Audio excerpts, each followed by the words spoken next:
کیا نیتن یاہو نے ایران جنگ کے دوران متحدہ عرب امارات کا دورہ کیا؟ اس کے ہمراہ کون تھا؟ موساد چیف نے جنگ کے دوران کتنی مرتبہ یو اے ای کا دورہ کیا؟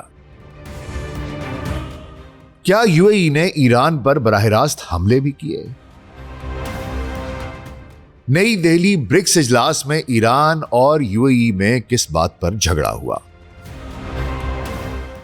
کیا قطر اور ترکی بھی پاک سعودی عسکری اتحاد میں شامل ہونے جا رہے ہیں؟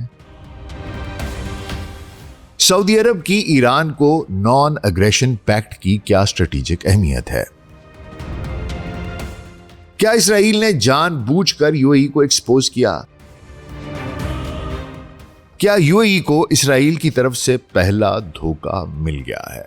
آگے کیا ہونے والا ہے؟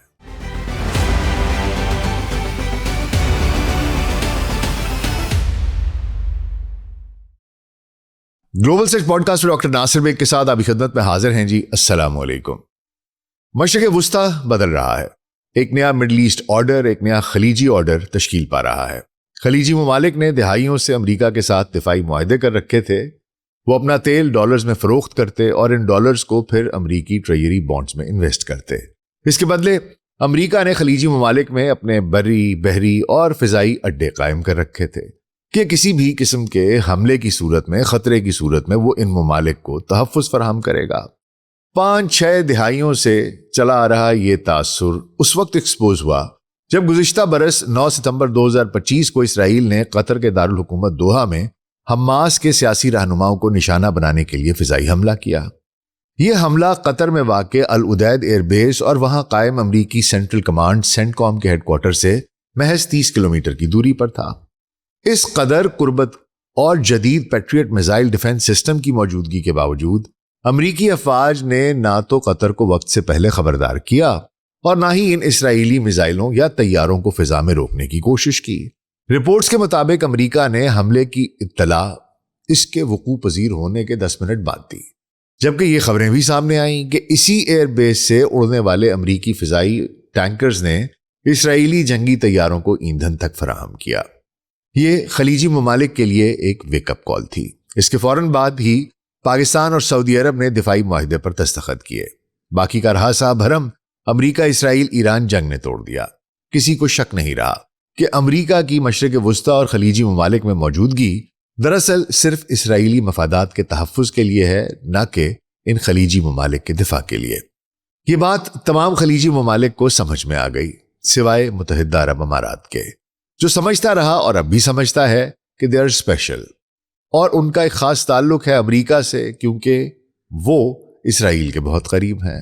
ہم اسرائیلی اور اماراتی قربت کی بات کرتے رہے ہیں، بہت تذکرہ کرتے رہے ہیں، لیکن جو تفصیلات اب سامنے آ رہی ہیں وہ ہوش ربا ہے۔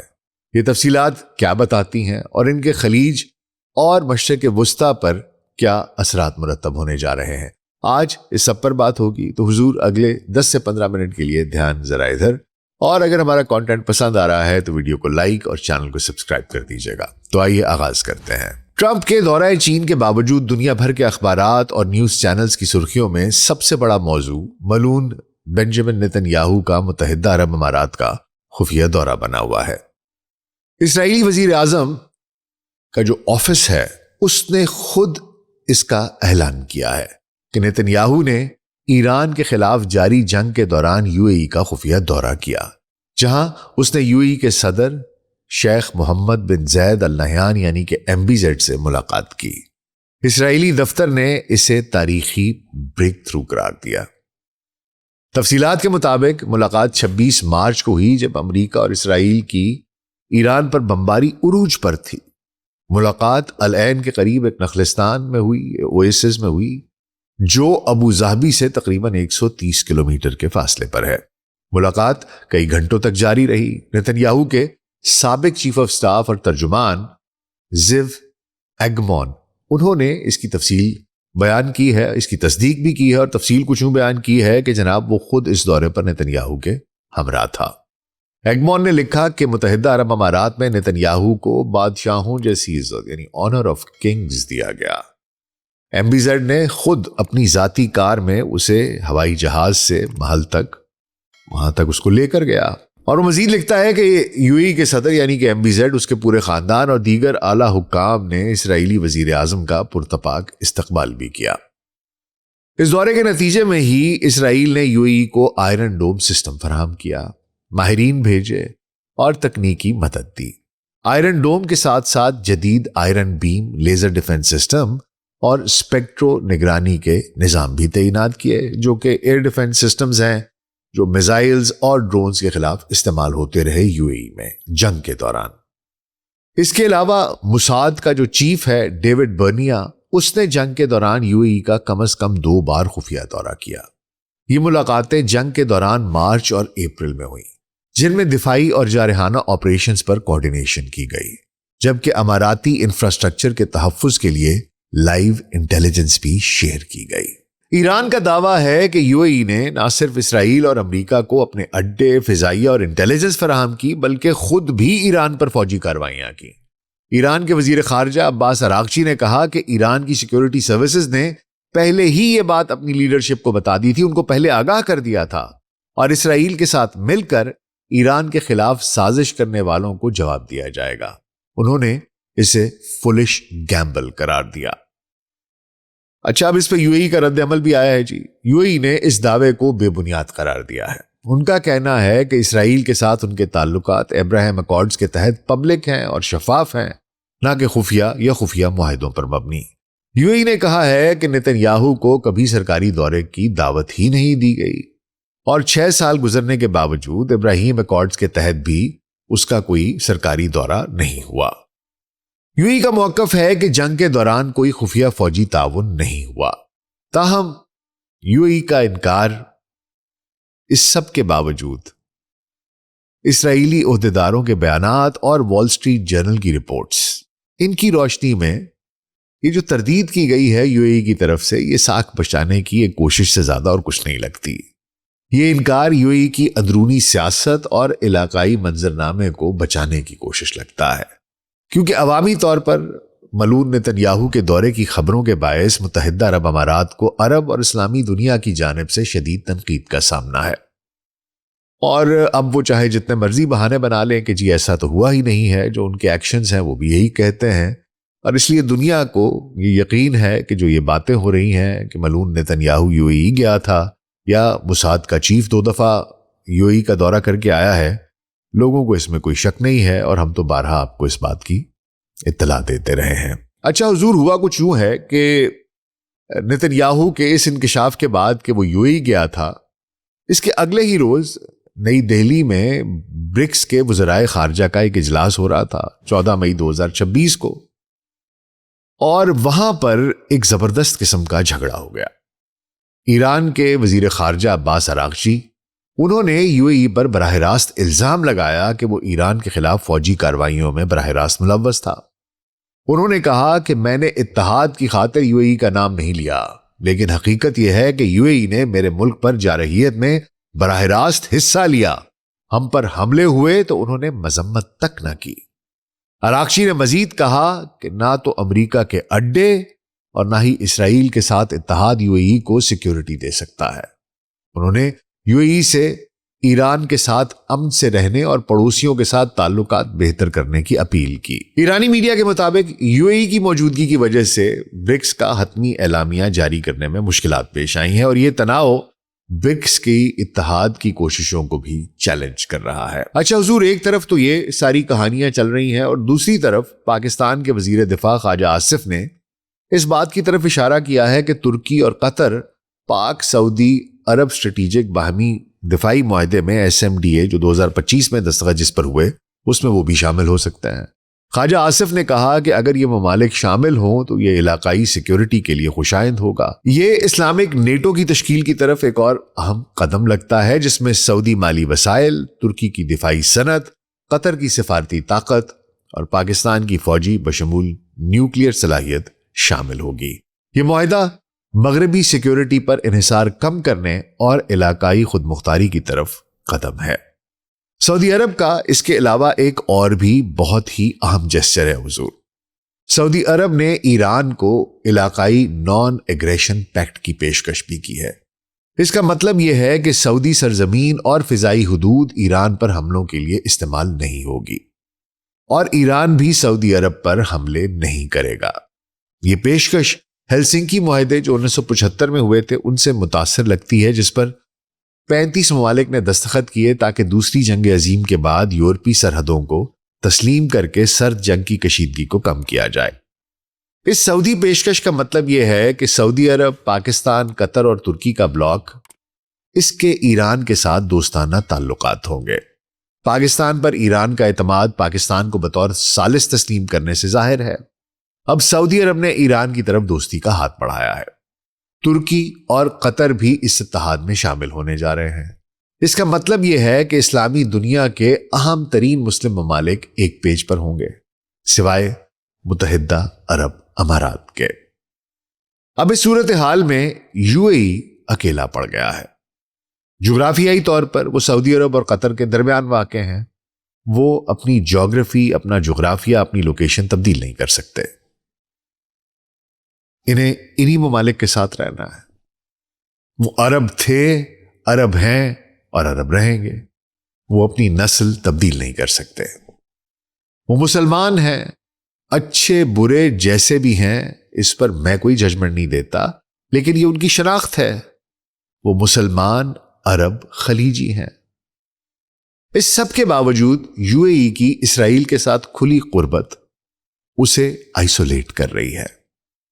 اوپیک سے ایگزٹ، پاکستانیوں کی یو اے ای سے ڈیپورٹیشن، یہاں سے اپنی انویسٹمنٹ نکالنے کی بات چیت کرنا، اس طرح کے جو اقدامات ہیں ان سے اس کی سعودی عرب اور پاکستان جیسے ممالک کے ساتھ جو اس کے تاریخی تعلقات تھے وہ متاثر ہو رہے ہیں۔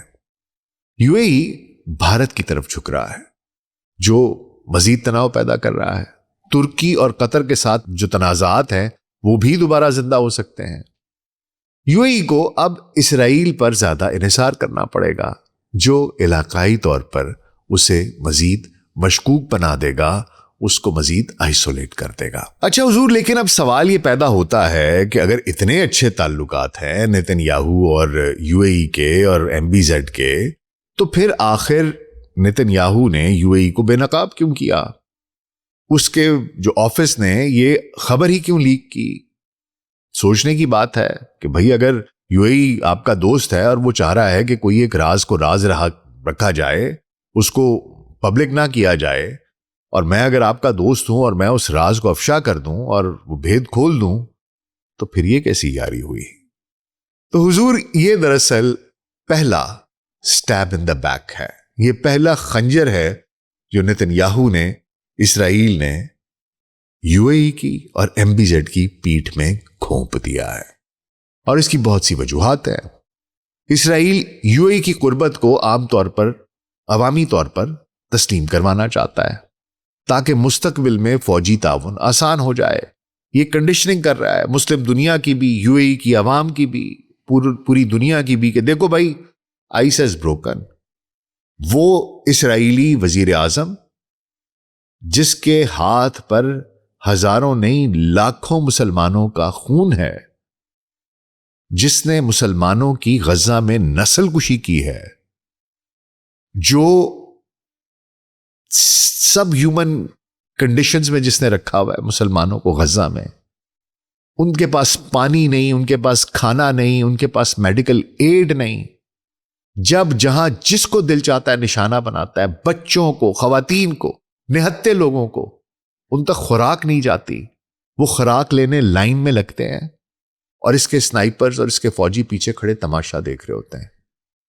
جب وہ اپنا وہ لے لیتے ہیں، ایڈ کھانا لے لیتے ہیں، تو پھر ان پر فائرنگ کی جاتی ہے کہ جتنا جلدی ہو سکتا ہے یہاں سے نکلو۔ ان کے لیے ایک تماشا ہے، جس طرح آپ اسکوڈ گیمز دیکھتے ہیں، it is a game for them, they enjoy it. اور اس طرح کا ملعون انسان اب یہ امپریشن دے رہا ہے کہ دیکھ لو، مجھے تو ایک عرب ملک نے، ایک مسلمان ملک نے اپنے ہاں آنے کی دعوت دی، مجھے بادشاہوں کی طرح پروٹوکول ملا، مجھے ریسیو کیا گیا، سب کچھ گڈی گڈی ہے۔ اور پھر یہی نہیں، اس کے بعد میں نے اپنا سب سے اسٹیٹ آف دا آرٹ فوجی اکوپمنٹ وہاں پر بھجوایا، میرے فوجی وہاں پر گئے، ان کا دفاع کرتے رہے، تو دیکھ لو میں برا آدمی نہیں ہوں، میری تو ان کے ساتھ ایکویژن ٹھیک ہے، برے وہ لوگ ہیں جن کے ساتھ میں لڑا ہوں۔ اس کے بہت ہی خطرناک قسم کے جو سگنلز جا رہے ہیں نا، وہ بہت خطرناک ہیں۔ پھر اس کے علاوہ ایران کے ساتھ تناؤ میں یہ چاہتا ہے نیتن یاہو کہ یو اے ای کو دباؤ میں رکھے۔ یہ بات کر کے اس نے ایران کو مزید بھڑکا دیا ہے۔ یو اے ای مزید ڈر جائے گا کہ یار مجھے تو اب یہ مزید ڈرون مارے گا، مجھے تو اب یہ مزید میزائل مارے گا۔ اور کیا ہوگا جب وہ اس کو ڈر پڑے گا کہ یار مجھے ایران سے ڈر ہے، تو وہ کس کے پاس جائے گا؟ وہ مزید اسرائیل کے قریب ہوگا۔ کیوں؟ کیونکہ وہ ولنریبل ہے۔ پھر اس کے علاوہ نیتن یاہو کی جو ڈومیسٹک پالیٹکس ہے، اس میں وہ یہ دکھانا چاہتا ہے کہ دیکھو میں جنگ میں کامیاب ہو گیا ہوں، کہ دیکھو میری سیاست، میں نے مسلمانوں کو آپس میں لڑا دیا ہے، میں نے عربوں کو آپس میں لڑا دیا ہے، میں نے خلیجی ممالک کو آپس میں لڑا دیا ہے، دیکھو میں کتنا زبردست قسم کا سیاستدان ہوں، میری تم شاطرانہ چالیں دیکھو، تم دیکھو کہ میں نے ایک طرف ایران کو تباہ کر دیا، دوسری طرف ایران سے خلیجی ممالک پر ان کی وہ جو معاشی انسٹالیشنز تھیں، ان کی تیل کی انسٹالیشنز تھیں، ان پر حملے کرائے، اور اس کے بعد میں نے ایک اتنی بڑی دراڑ ڈال دی ہے مسلم دنیا میں نے اتنی بڑی دراڑ ڈال دی ہے عرب دنیا میں۔ یہ وہی یو اے ای ہے جس کا زید بن سلطان ال نہیان 1973 میں پیش تھا، جس وقت سینکشنز لگی تھیں اور تیل کی قیمت بڑھائی تھی، پیداوار کم کی تھی۔ آج یہ وہی یو اے ای ہے جس کو کہ میں نے سعودی عرب سے، باقی ساری مسلم دنیا سے کاٹ کر سائڈ پہ کر دیا۔ یہ ایک بہت بڑی جیت ہے اسرائیل کی اور نیتن یاہو کی۔ اور دوسرا، حضور، یو اے ای کو انڈر دا بس پھینک کر اسرائیل اپنی برتری برقرار رکھنا چاہتا ہے، کیونکہ یو اے ای اب اسرائیل پر مزید منحصر ہو جائے گا۔ یہ ایک بہت ہی نپاتولہ اقدام ہے جو یو اے ای کی تردید کو مزید کمزور کرتا ہے۔ دیکھیے حضور، یہ جو واقعات ہیں یہ مڈل ایسٹ کی جیو پالیٹکس کو بنیادی طور پر تبدیل کر رہے ہیں۔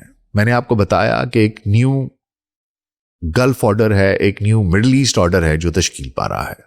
ایک طرف سعودی قیادت میں ایک خود مختار اسلامک سیکیورٹی آرکیٹیکچر ابھر رہا ہے، جس میں کہ پاکستان، ترکیے، سعودی عرب، قطر وہ شامل ہیں، اور اب ایران کے ساتھ بھی ان کے معاملات ایسے لگتے ہیں کہ اس میں بھی استحکام آنے جا رہا ہے۔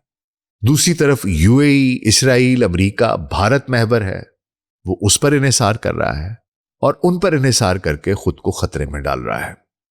یو اے ای اپنی جغرافیائی پوزیشن تبدیل نہیں کر سکتا، نہ ہی اپنی شناخت بدل سکتا ہے، لیکن اس کی خارجہ پالیسی اسے علاقائی مین سٹریم سے الگ کر رہی ہے۔ طویل مدت میں یو اے ای کو یا تو پالیسی تبدیل کرنی پڑے گی یا پھر شدید تنہائی کا، شدید آئسولیشن کا سامنا کرنا پڑے گا۔ یہ خطے کے لیے ایک وارننگ ہے کہ توازن اور پڑوسیوں کے ساتھ امن کے بغیر کوئی طاقت محفوظ نہیں رہ سکتی۔ یہ تبدیلیاں نہ صرف گلف بلکہ ساؤتھ ایشیا اور عالمی طاقتوں کو بھی متاثر کریں گی۔ نیتن یاہو نے ایم بی زیڈ کی پیٹھ میں پہلا خنجر گھونپ دیا ہے۔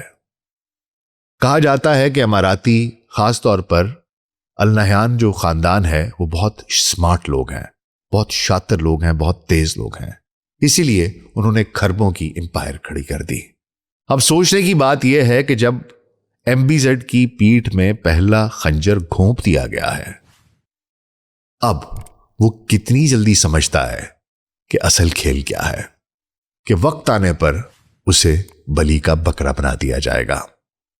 وہ اب بھی نہ سمجھا تو پھر ال نہیان خاندان کا، یو اے ای کا بچنا مشکل ہو جائے گا۔